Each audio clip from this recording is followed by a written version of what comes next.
said. Hey, everybody. So, EPA Administrator Lee Zeldin announced today that his agency will finally release detailed information on geoengineering. If you followed me for a while, you know this is something I care deeply about. So, this feels like the right moment to share. I have been speaking with a whistleblower over the past several weeks who has helped me really understand what's happening in our skies. They have given me information that could shed real light on these programs, who's behind them, where the funding's coming from, and what we can do to stop them. I'll be posting an article on my. So here is that article. She posted. It's called "The Dark Maha." That's kind of funny. Geoengineering. Who's behind it and how we stop it. So here's a little bit. A little bit from her article.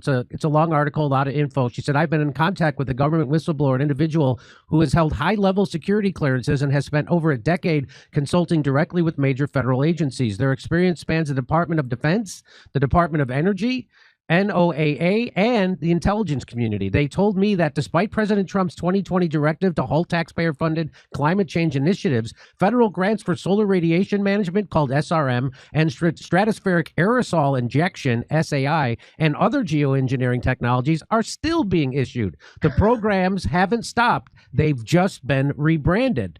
Does it sound familiar? Like gain of function? Sounds Obama said stop gain of function, but they just did a lot of gain of function. Yeah, so I remember in 2014, Obama puts a halt to the gain of function research that Fauci was funding, and Fauci just then went through a CIA cutout called Echo Health Alliance and funded it through there.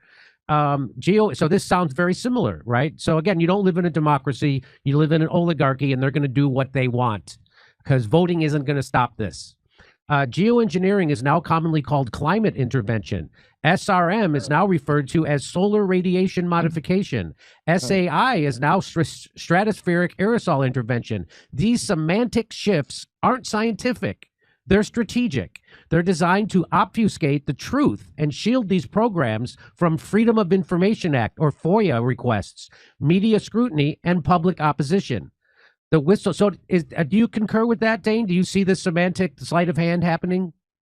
I do. Stratospheric aerosol intervention is actually stratospheric aerosol injection. That is the correct term. But yes, that is common for them to do something like this. But the scope and scale of this is above almost anything else. It goes back to the central bankers. These programs have been ongoing for 80 years. We have Senate documents, government documents to back that up.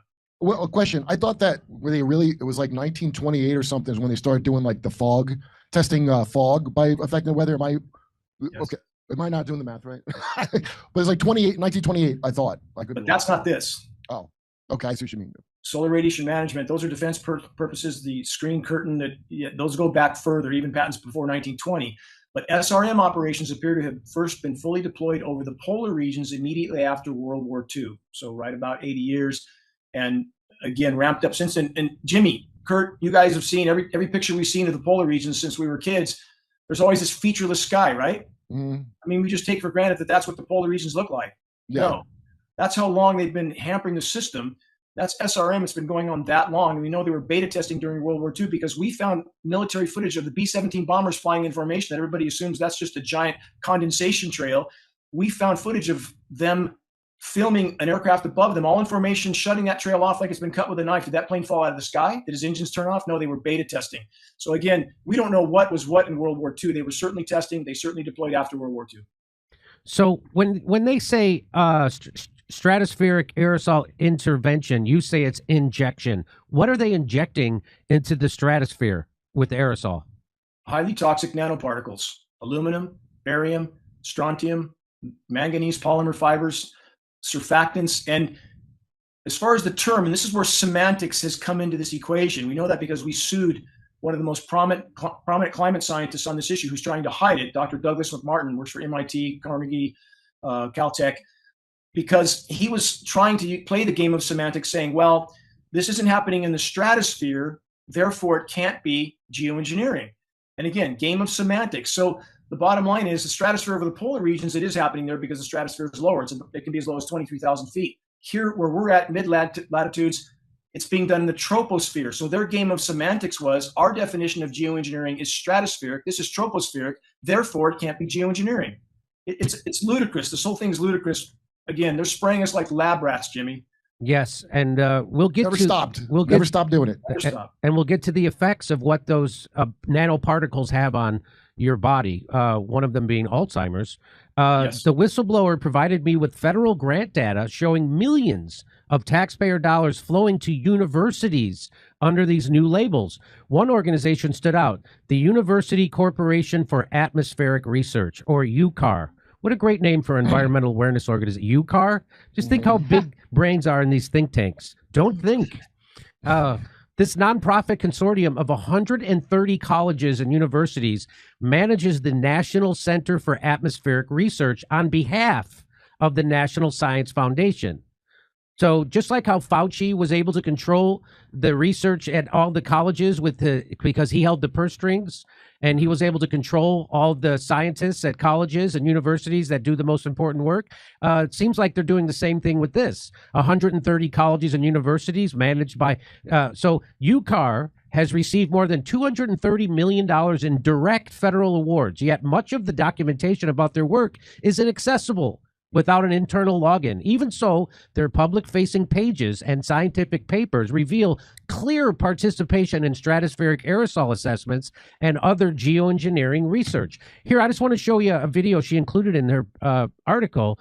This is a guy who's been advocating that we do this kind of science in the stratosphere, the troposphere, and do the injecting of nanoparticles into our atmosphere. And he was on with Stephen Colbert back when Stephen Colbert didn't suck and he was good. Watch this. Watch this. You could actually spray sulfuric acid in the stratosphere 20 kilometers over our head and use that to stop the planet warming up in a kind of ugly tech fix. You can spray something into the atmosphere to change. Spray pollution into the atmosphere to. So this is a guy named David Keith. He's the geoengineer and owner of carbonengineering.com, and he wrote this book, and that's why he was on Stephen Colbert. He's been on lots of shows. This is just one of them, and he just says it right out loud. We're going to spray sulfuric acid into the atmosphere. And this kind of blows Stephen Colbert's mind back when he was able to have his mind blown by crazy stuff like this. He's never brought it up again. And he's never brought it up again, no. It's working. How do you do this? You start with a fleet of modified business jets and say 20,000 tons of sulfuric acid into the stratosphere every year. And each year you have to put a little more. And this doesn't, in the long run, mean that you can forget about cutting emissions. We will need to rein in No, emissions. we'll get to it eventually. But in the meantime, we're shrouding the earth in sulfuric acid. So people are terrified about talking about this because they're scared that it will prevent us cutting emissions. Right, and also that it's sulfuric acid. We put 50 million tons of sulfuric acid in the air now as pollution, and it kills 1 million people a year worldwide. Okay, but it'll be better if we put more in. We're talking about 1% of that. 1% More more, cowbell. we're just killing 10,000 more people. You can do math. What happens to the sulfuric acid after it's sprayed? Does it just stay up there? No, it rains down, but it's a tiny addition to what we're already doing. Is there any possible way this could come back to bite us in the end? It actually turns out to be an old idea. This was Really? known since President Johnson. You ever look at those planes up there? They have contrails behind them. Maybe all those planes with the contrails, maybe they're actually spraying chemicals into the atmosphere right now, and Uncle Sam isn't telling us. Seems extremely unlikely. That the United States is not telling something to its citizens? That seems extremely likely to me. Read the newspaper. Boy, whatever happened to that Stephen Colbert, huh, Kurt? That was He amazing. got sprayed with chemicals from a modified business plane. I think he did get so there he is admitting that they're doing, and he's trying to make it like it's not a big deal. It's just the plot of Highlander 2. I know nobody saw it because it sucked, but the plot of Highlander 2 was that they blotted out the sun by mistake doing that. I cannot believe that plot is first Top Gun in Iran and now Highlander 2. There's an important additional bit of information regarding what